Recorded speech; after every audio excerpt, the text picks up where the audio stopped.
봄 기운이 감도는데 이번 한 주간도 하나님께서 사랑하는 성도 여러분의 모든 범사와 가정 위에 하나님이 넘치는 축복을 내려주시기를 먼저 축원합니다.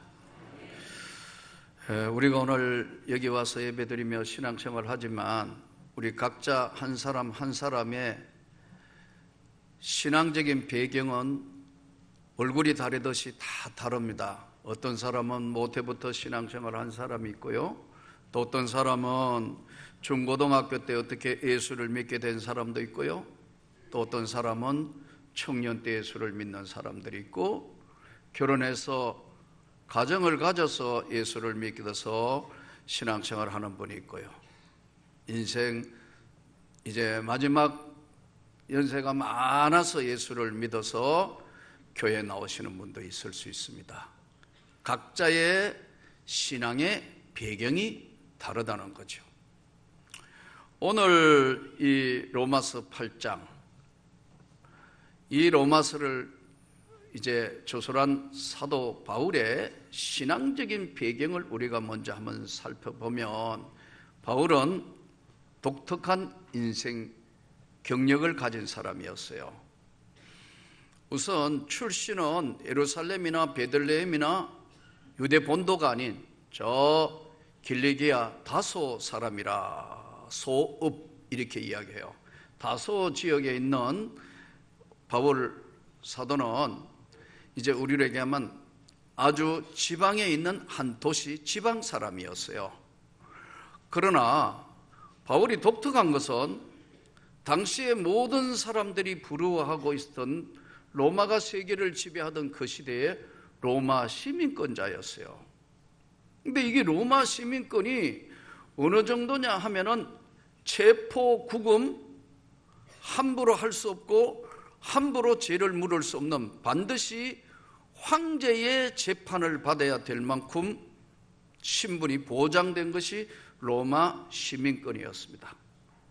이 당시에 로마 시민권은 바울에게 천부장이, 너는 이 시민권 없는데 1000명을 거느리고 있는 장수인데도 시민권이 없는데 너는 어떻게 이렇게 로마 시민권자냐? 바울이 그러잖아요. 로마 시민권자인 나를 함부로 취급하고 때리고 묻지도 않고 이렇게 했냐? 그러니까 천부장이 벌습을 떤다고요. 아니 어떻게 너가 로마 시민권자냐? 이 당시에 로마 시민권을 얻게 될 때는 로마의 정부에 크나큰 기여를 했거나 아니면은 특별한 사람들에게만 부여를 했어요.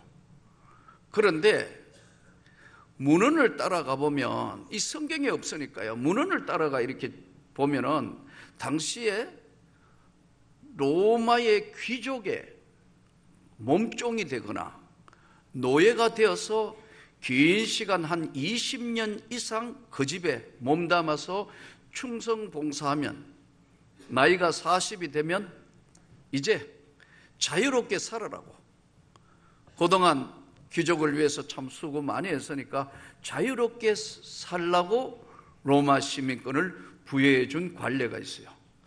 아마 지금 바울도 그 부모가 어쩌면 로마 귀족의 몸종이었거나 노예 생활을 하지는 않았을까 하는 추정을 해볼 수 있어요. 그러나 정확하게 성경이 침범하고 있으니까 알 수는 없겠습니다. 그러지만 어쨌든 바로 로마 시민권자였고, 두 번째는 이 당시의 최고의 율법학자가 가말리엘, 사도행전 5장 34절에 나오는 가말리엘이라는 사람은 대단한 학자였고 모든 사람이 당시에 존경하는 사람이었어요. 그런데 이 사람의 율법학자의 밑에 들어가서 수학을 한 가말리엘의 문화생, 즉 가말리엘 스승을 가지고 있는 율법에 정통한 공부를 한 사람이고, 그리고 가장 엄한 파였던 바리새파 사람이었다, 이렇게 자기를 소개해요. 그러니까 율법으로 흠이 없는 자고 로마 시민권자고, 우리로 의하면 공부도 최고 공부를 한 학위를 받았던 그런 사람인 바울은 유대교에 아주 열심이었어요. 그럼 바울에게 어떤 소식이 들려왔냐면은 나사렛에서 태어난 예수라는 젊은 청년이 하나님의 아들이다.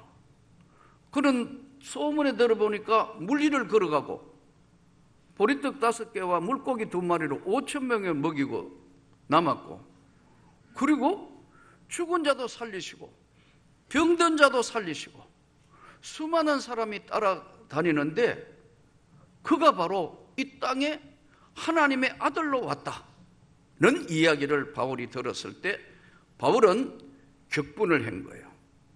이게 말이 되는 것인가?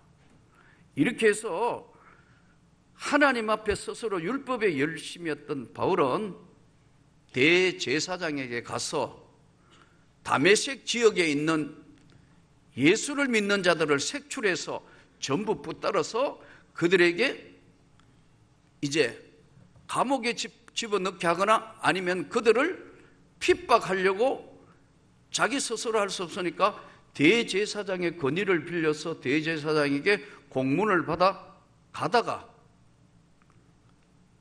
정오쯤에 환한 빛을 만나면서 바울이 쓰러지게 되는데, 이때 바울이 하나님의 음성을 듣습니다. 바울아, 니십니까? 나는 너가 핍박하는 예수니라. 그래서 바울의 생애가 예수가 진짜 하나님의 아들이 맞구나 하는 것으로 생애가 바뀌면서 이제 그 다메섹 안으로 들어가게 돼서 그는 스스로 이 이름이 특이하게 원래 바울의 이름은 사울이에요. 이 사울이란 이름은 큰 자 이런 뜻이란 말이에요. 자기 스스로가 크다고 생각했는데 하나님 앞에 예수님을 만나고 나니까 부끄럽고 죄송해서 자기 이름을 스스로 바울, 작은 자로 이름을 바꾸게 됩니다. 그러면서 그는 이제 북아라비아에 가서 하나님 앞에 오랜 시간 하나님 앞에 기도를 합니다. 아무도 주목하여 보지 않았던 그 바울을 바나바가 가서 데려옵니다. 데려와서 당신이 극적으로 만났던 그 하나님의 세계, 예수의 세계를 우리가 같이 증거하자. 이렇게 해서 바울이 이제 드디어 이제 복음안으로 들어오면서 많은 핍박을 받습니다. 생애에 진짜 사도인가 아닌가, 진짜 변했나 안 변했냐, 이런 공격들을 많이 받습니다. 그러나 바울은 끝까지 흔들리지 않고 자기가 예수 만난 세계를 증거하게 돼요. 이 로마서는 바로 이런 배경을 가지고 있는데, 바울은 다메섹에서 예수 그리스도를 만난 것을 사도행전에만 3번 증거를 해요. 첫 번째 사도행전 9장에 이 사건이 기록되어 있고요, 22장에 가면 유대인들이 질시를 받아서 죽이니 살리니 막 그러니까 끌려서 병영 안으로 끌려 들어가다가 청계 위에 서서 부영들아 들어라, 그러면서 자기가 다메섹에서 예수님 만난 이야기를 합니다. 그리고 사도행전 26장에 보면 이제 재판을 받습니다. 이 재판 받을 때 자기가 이야기를 하죠. 내가 지금 재판 받는 것은 우리 조상들의 엄한 팔을 따라서 내가 바리새이고, 그리고 내가 가말리엘 문학에서 공부를 한 사람인데, 내가 여러분들에게 이야기하는 것은 바로 우리 민족의 소원이고 하나님에 대해 열심이었던 나는 어느 날 주님을 만났는데 그 주가 바로 예수 그리스도가 하나님의 아들이고 우리의 구원자다. 그러니까 미쳤다. 내가 이렇게 묶여있는 것 외에는 나처럼 예수 믿기를 바랍니다. 그러니까 네 적은 학문이, 너 많은 학문이 너를 미치게 했다. 내가 내 정신이냐? 그래서 재판을, 나는 로마 시민권자니까 가이사 황제에게 재판을 받겠어. 이렇게 해서 이제 로마로 끌려가게 되는 거예요. 오늘 이 로마서는 기술이, 바울이 지금 로마서를 기술하면서 오늘 로마서 8장 18절에는 생각하건대 현재의 고난은 장차 나타날 영광과 좋게 비교할 수 없다. 현재 내가 사는 삶의 이 고난은 앞으로 주님의 영광의 나라에 장차 나타날 영광하고는 이 땅의 삶은 비교할 수 없다. 그러면서 피조물이 고대하는 바는 하나님의 아들들이 나타나는 것이라 피조물이 허무한 데 굴복하는 것은 그 바라는 것은 피조물도 썩어짐이라. 이 피조물이란 이야기가 계속 반복돼요. 이 무슨 말씀이냐 하면 피조물이라는 것은 뭐냐 하면은 상대적이고 일시적인 거예요. 바꾸어 이야기하면 피조물의 세계는 뭐냐 하면 인간 세상이에요. 오늘 이 땅에 사는 저와 여러분의 삶이 피조물의 세계예요. 이 피조물의 세계는 항상 고난이 따른다. 현재의 고난은, 오늘 이 현대의 삶은, 고난은 장차 영광의 나라로 갈 하나의 과정일 뿐이다. 피조물이 고대하는 것은, 피조물로부터 오는 것은 상대적이고 일시적인 것이다.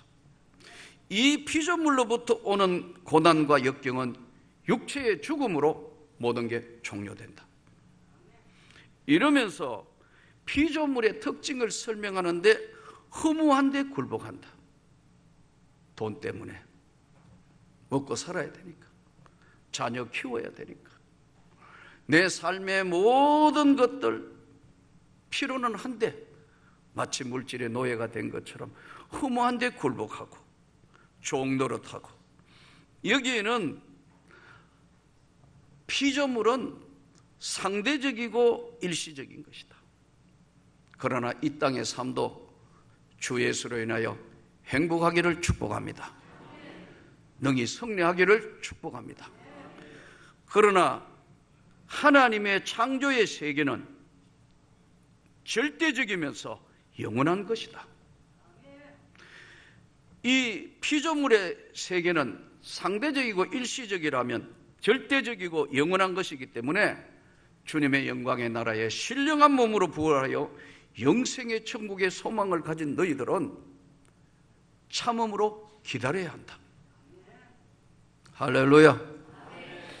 그러나 피조물이 허무한 데 굴복하지만 자연을 너가 한번 봐라.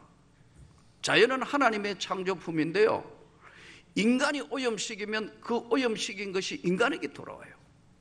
지금 미세먼지 보세요. 옛날에 우리 어릴 때 미세먼지 없었잖아요. 근데 이게 인간이 만든 자동차, 그 다음에 화석 원료 계속 쓰다가 보니까 대도시마다, 우리나라도 뿐만 아니라 중국은 더 심하고 우리나라뿐만 아니라 선진국도 고민돼서 지금 자꾸 수소차니 뭐니 그러잖아요. 이 자동차 인간에게 꼭 필요하지만, 이렇게 피조물이 인간 세상에는 자연의 세계가 아닌 것은 우리가 잘하면 자연이 혜택으로 돌아오지만 잘못하면 재앙으로 온다는 것을 우리에게 보여주는 거예요. 피조물은 허무한 데 굴복한다. 그러니까 우리가 예수 믿는 것은 철학적인 것도 아니고 실제적인 성경적인 삶이라는 걸 다시 한번 깨닫고, 현재의 고난은 장차 나타날 영광과 비교할 수 없다. 그런데 오늘 25절에 이 본문의 말씀이 만일 우리가 보지 못한 것을 바라면 참음으로 기다릴지라. 왜 참아야 하는가? 구원은 받았지만 아직 천국에 간 것이 아니기 때문에, 이미 구원을 받았고 아직 간 사이게 아니기 때문에 이미와 아직 사이에 사는 인생이에요. 이미 구원을 받았어요. 그러나 아직 천국에는 도착을 못했어요. 그래서 이미와 아직 사이에 사는 삶은 참음으로 기다리는 거예요. 오래 참는 자에게 하나님이 복을 주시고 영광을 거두시고 함께 하시는 거예요. 왜냐하면 눈에 보이는 것을 보고 참는 게 아니고 보이지 않는 것을 보고 참으면 하나님의 영광이 된다는 거예요. 사람은요, 신기해요. 인간은 내가 보고 정한 것만큼만 갈 수 있어요. 내가 꿈꾸지 않고 내가 정하지 않았던 것은 가지지 않아요. 미국의 유명한 벤자민 프랭클린, 미국 독립의 아버지라고 부르죠. $100 지폐에 보면 벤자민 프랭클린 사진이 있죠. 17남매 15번째. 우리로 이야기하면 초등학교 중퇴해가지고 이 사람이 미국의 건국의 아버지가 될 건 아무도 몰랐지만 인쇄공 시절부터 독학으로 공부한다. 포기하지 않고 꿈과 희망의 사람이 되었기 때문에 오늘 미국의 건국의 아버지가 됐어요. 인간은 정한 만큼만 간다. 자기가 꿈을 가지고 자기가 어떤 그림을 그리고 생각하는 만큼만 가지, 그 이상도 그 이하도 아니에요. 보이지 않기 때문에 오래오래 참는 거예요. 만일에 딱 여기서 저희가 보인다 하면은 못 참아요. 뛰어가든지 아니면은 뭐 어떤 다른 방법을 동원하는데, 눈에 보이지 아니하는 세계의 피조물은 허무한데 굴복하지만 우리는 예수를 믿어 구원을 받았지만 아직도 천국에 도착한 것이 아니기 때문에 이미와 아직 사이에 사는 우리는 하나님의 은혜에 의존할 수밖에 없어요. 그러지 않으면 항상 우리는 우리 자신들이 스스로가 비참하게 되고 스스로가 우리에게 고통을 받아요. 왜냐하면 이 땅에 사는 삶의 피조물의 세계는 완전한 세계가 아니다가 보니까 언제나 찾아오는 게 순번대로 바뀌며 찾아와요. 환난, 궁핍, 멸시, 시험, 유혹. 이것이 없어지면 좋겠는데 항상 어떨 때마다 번갈라 조금 마음을 놓고 편안하게 살려고 하고 이제 괜찮다 하면 항상 반복해서 오는 것이 피조물의 세계에서 오는 거예요. 환난이 찾아왔다. 여러분, 환난을 원하는 사람이 누가 있겠어요? 집안에 계속 환난이 오고 애들이 아프고 사고 나고 힘들고 이거 뭐 되는 게 하나도 없고 환난. 지혜롭게 흔들리지 않고 피조물의 세계에 어려움이 왔을 때 잘 견딜 수 있기를 축복합니다. 예수의 이름으로 견디고 승리하기를 축복합니다. 궁핍, 가난한 거 아니에요. 궁핍도 힘듭니다, 여러분. 저는 이 32년 전에 이 교회, 개척교회 할 때 여러분은 모르지만 정말 어떨 때는 매일 기도 중에 하나가 주님 고만하면 안 됩니까? 그 기도를 혼자 울면서 10번도 더 했어요. 너무 힘드니까. 성도락은 우리 졸업생들, 내 친구, 이게 그렇게 믿었는데 이건 또 신학교 또 가봤네. 그러니까 전도사가 전도사를 데리고 아무것도 없어요. 예? 나는 사실 강도사 될 때까지 사례라고는 받아본 적이 거의 없어. 이거 뽑아가 웃돌 빼고 아랫돌 공고고 아랫돌 빼고 웃돌 공고고 꽃꽂이 할 게 없으니까 어떨 때는 사이다 병에 처음 시작할 때는 버들강아지를 가져왔더라고. 나도 적은 나이가 아니었습니다. 궁핍하다는 거 이거 너무 힘든 거예요. 기도를 했습니다. 하나님, 그만하고 돈 벌고 나도 장로하면 안 될까요? 하나님, 신학교까지만 졸업하면 안 될까요? 그런 기도도 남들 앞에 창피해서 못 했지만 몇 번이나 하나님 좀 다시 생각하시면 안 되나요? 이게 너무 궁핍하니까 그렇더라고요. 아무것도 없으니까. 우리 집이 교회고 교회가 우리 집이고 다. 돈 빌리러 형한테 가가 창피스럽게 온갖 창피한 거 다 당하면서 오늘 어느 날 보니까 이만큼 오니까 지나온 세월은 다 묻히고 모르고 알 수도 없고 가슴 속에만 아로새겨진 궁핍함. 한 번은 물세도 내야 되고 전기세도 내야 되고 교회 뭐 해야 되는데 아무것도 없다. 아내한테도 자존심이 상해서 말을 못하고 철없는 애들 둘이 아빠라고 오면 칭얼거리는데 저녁에 나 같은 걸 그때 전도사인데 하나님께서 어떻게 이 강사로 세우가 금요기도에 갔는데 이제 돌아오면 월요일날 돈 막아야 되는데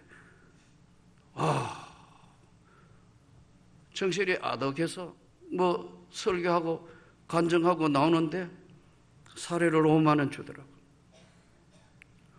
받으면서 하나님 이 모자래가 안 되는데요. 그래가 밖에는 나오면서 큰일인데 하고 나오는데 웬 할머니가 앉아가 탁 들었더니 꼬개 했던 돈을 내 포켓에 넣어주더라고. 집에 가 보니까 20만 원이에요. 당시 돈으로는 큰 돈이에요. 그래서 그것도 전기세 물세 내고 이렇게 살아와서 오늘에 궁핍함. 오늘 여러분 뭐 부족한 게 뭐가 있습니까? 이만한 교회 부족한 게 없잖아요. 그러나 시작은 정말 처절에 가까운 정도로 어려웠지만 그 궁핍한 것 때마다 현재의 고난은 장차 나타날 영광과 좋게 비교할 수 없다. 10번도 20번도 계속 학교 다닐 때 외치며 왔던 이 삶이었어요. 궁핍, 환난, 멸시. 개척교회 하니까 사람을 우습게 알고 뭐 모자라는 사람처럼 보기도 하고 시험당하고 유혹당하고 지금이야 온 세상에 수많은 곳에 돌아다니며 교단을 대표해서 가서 설교하고 이러지만 그 당시에 정말 처절에 가까운 멸시, 천대. 현재의 고난은 장차 나타날 영광과 좋게 비교할 수 없다. 할렐루야. 하나님은 왜 참고 기다리게 하시느냐 하면 훈련하고 연단하시기 위해서 참고 기다려서. 로마서 8장 28절 우리가 알거니와 하나님을 사랑하는 자 곧 그의 뜻대로 부르심을 입은 자에게는 하나님이 모든 것을 합력하여 선을 이루느니라. 우리나라에서 제일 좋은 고등학교가 어디죠? 여고가 어디가 세계 우리나라의 최고 좋은 여고가 어디냐? 미림여고. 왜냐하면 우리 딸이 나왔기 때문에. 세계에 제일 좋은 고등학교, 남자 고등학교, 성부고등학교. 우리 아들이 나왔기 때문에 성부고등학교가 제일 좋더라고요. 세계 제일 좋은 교회, 세계 제일 좋은 교회는 어느 교회예요? 왜냐하면 내가 담임이고 여러분들이 교인이니까. 똑같습니다. 합력할 때는 사람과 하나님이 하나 되게 하신다. 하나님을 사랑하는 자, 곧 그 뜻대로 부르심을 입은 자에게는 모든 것이 합해서 선을 이루게 하신다는 거 잘 기억하여 피조물의 허무한 데 오는 환난, 궁핍, 시험, 또 멸시, 어떤 것이든 하나님 앞에 믿음으로 승리하여 주님께 영광을 돌리는 삶이 되기를 주 예수 이름으로 축복합니다.